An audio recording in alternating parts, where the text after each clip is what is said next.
warm welcome to all those tuning into People's Editor on India Ahead. I'm Smita Sharma, and on the broadcast today, we have a special guest that I will be in live and exclusive conversation with. He has a very interesting, in fact, profile. He turned from a Wall Street banker to a politician, a DMK MLA, and then he's actually become the youngest legislator to handle the finance portfolio for Tamil Nadu. I'm joined by PTR, Dr. Palanivel Tyagarajan. He's with us on the show, joining us from Madurai. Many thanks for joining us here, Dr. Tyagarajan. And let me, we are looking forward to address a couple of issues during the course of this broadcast. But let me start by talking about the Goods and Services Tax Council meeting that you've just attended in the past few days in Chandigarh.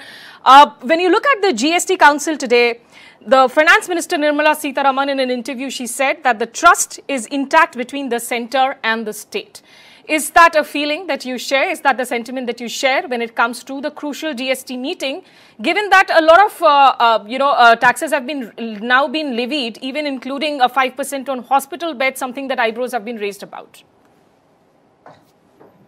Yeah, I would say that part of that is true. I would say the trust has not broken down, but I would say there are profound design, philosophy, and execution issues that are still very unclear about the logic.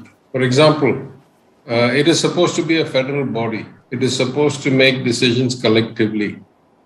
But if you look at mundane things like how a group of ministers is constituted, to what is on the agenda, to more profound things like what items should be at what rate, all these either get done unilaterally at the Secretariat, at the Revenue Secretary's office in Delhi, at the union level, or through something called a fitment committee that consists of a subset of some IAS officers from some states who make collective decisions on hundreds of items before every GST Council meeting. And they're usually presented to the Council as kind of a fait accompli. And unless some state or some member has had the chance to go through all of them, which are only often presented about a week or 5 days or 9 days ahead of the meeting, and get inputs from their constituents and their business associations and all that, the process doesn't lend itself to kind of the full democratic kind of, expectation of participatory decision making. So there are some limitations in the system itself. I pointed them out multiple times from the day I first became a council member. I would say some things have improved. I'm not a permanent critic. I would say some things in the council go well. Some things have improved. Some things are still very, very grey.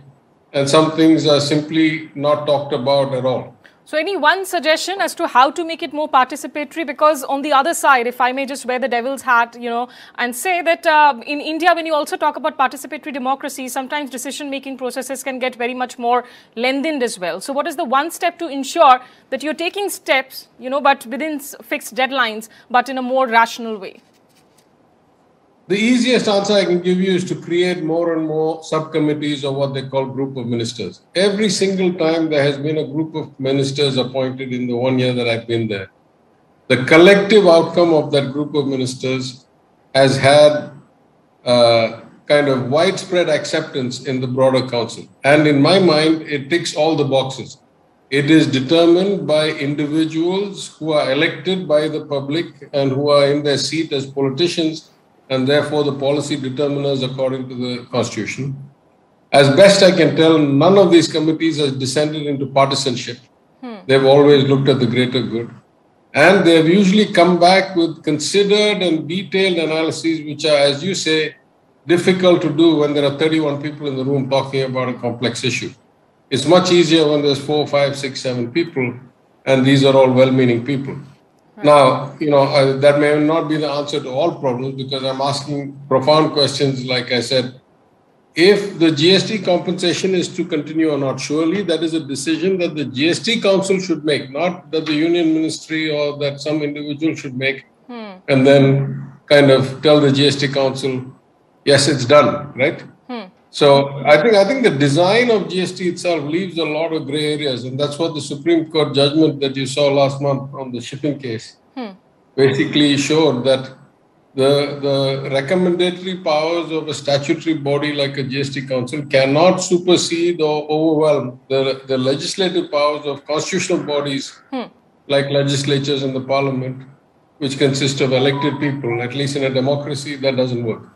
But what is the sense that you get right now? I mean, I know that there are more meetings that have been, planned and they are in the pipeline. But on the issue of the compensation issue itself, do you see that the timeline could possibly be extended, or how do you meet with the revenue shortfall then?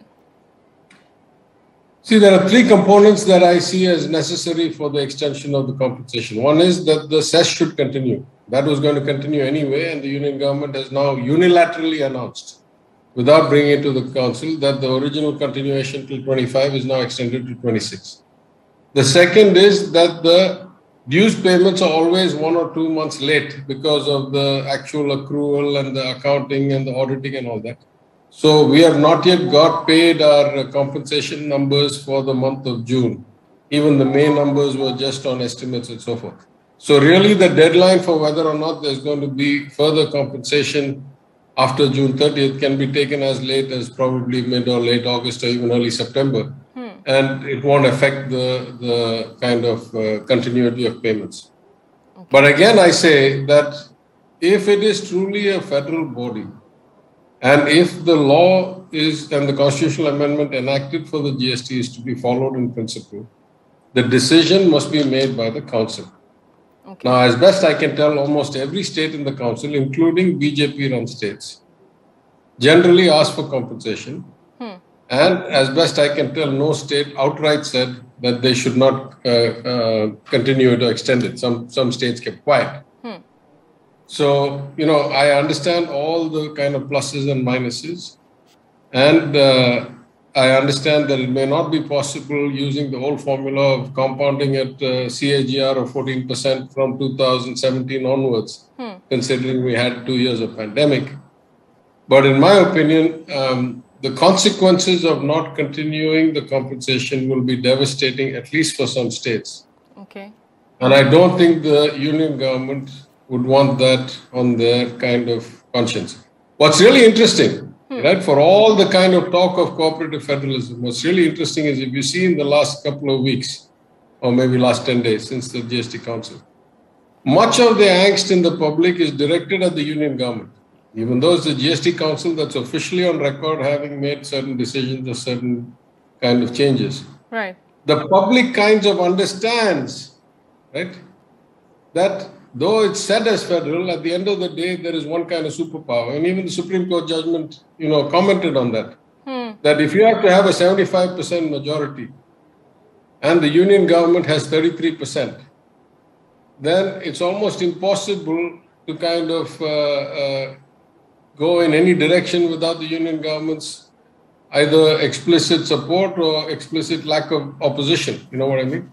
But so it is not quite evenly balanced between the states and the union. The states collectively, I'm not talking about any particular state. Right. The states collectively and the union.